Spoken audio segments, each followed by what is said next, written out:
नमस्कार। आपके आराम करने की स्थिति बन सकती है आपके लिए घातक। अगर आप इस स्थिति में आराम करते हैं तो कुछ समय के लिए आपको आराम महसूस ज़रूर होगा, लेकिन जब आप इस स्थिति में लेटते हैं, आपके गर्दन का जो नॉर्मल कर्व है सी शेप का, ये सी से चेंज होकर आगे की तरफ झुकने लगता है, जिसकी वजह से जैसे हमने स्पाइनल कॉर्ड में देखा कि आपके नर्व्स पिंच होते हैं, उसी तरह से आपके गर्दन वाले हिस्से में जो नर्व निकलती हैं, जो आपके ब्रेन को और आपके हाथ वाले पूरे हिस्से को संभाल के रखती हैं, पूरे सेंसेस को कंट्रोल करती हैं, वहाँ पर जाने वाली नर्व्स पिंच होने लगती हैं। That's why after laying down in this situation आपको अपने हाथ में नमनेस फील हो सकती है, गर्दन के हिस्से में दर्द हो सकता है, कंधे के हिस्से में आपको पिंच जैसा महसूस हो सकता है, या फिर कई बार आपको सर वाले हिस्से में भी दर्द महसूस हो सकता है। तो इन सब स्थितियों से बचने के लिए हम अपने लेटने की स्थिति को सही करें, आराम की स्थिति को सही करें।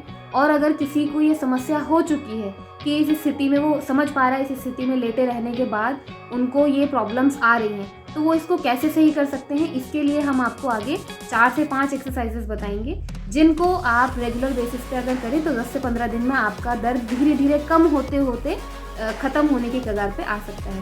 तो अभ्यास करें और अपने दर्द से दूर रहने का प्रयास करें, और अगर दर्द आ चुका है तो उसको दूर करने का प्रयास करें। तो आपको सबसे पहले क्या करना है, आप अगर इस तरह से लेटे हुए हैं अपने सोफ़े के कॉर्नर पे या फिर अपने बेड के कॉर्नर पे, तो आपको केवल अपने गर्दन को पीछे वाले हिस्से पे डाल देना है। अगर आप सोफ़े पे हैं तो आपके लिए आसान होगा करना, लेकिन अगर आप बिस्तर पे हैं तो आप अपने गर्दन के नीचे एक तकिए को इस प्रकार रखें और अपने गर्दन को पीछे की तरफ छोड़ दें। दूसरा, इस स्थिति में आप कम से कम 1 से 1.5 मिनट के लिए बने रहें।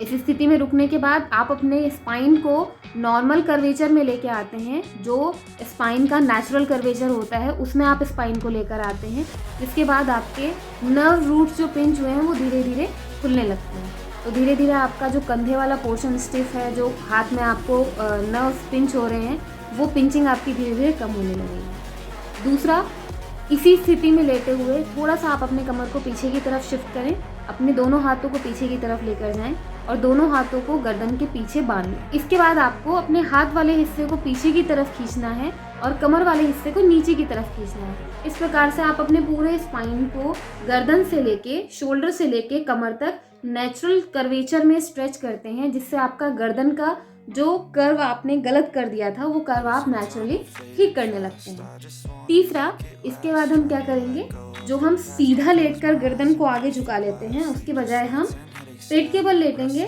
और आगे एक सपोर्ट लेते हुए तकिया सामने रखते हुए चेस्ट को तकिए के ऊपर रखेंगे, ताकि आपको श्वास प्रश्वास में समस्या ना हो। कुछ देर के लिए इसी स्थिति में बैठे रहेंगे, अपने दोनों हाथों को अपने चिन के नीचे रख के, कोहनियाँ आपकी सामने की ओर रहेंगी। इस स्थिति में लेटने के बाद आप अपने गर्दन, अपने कंधे और साथ साथ अपने कमर पर भी आराम महसूस कर सकते हैं।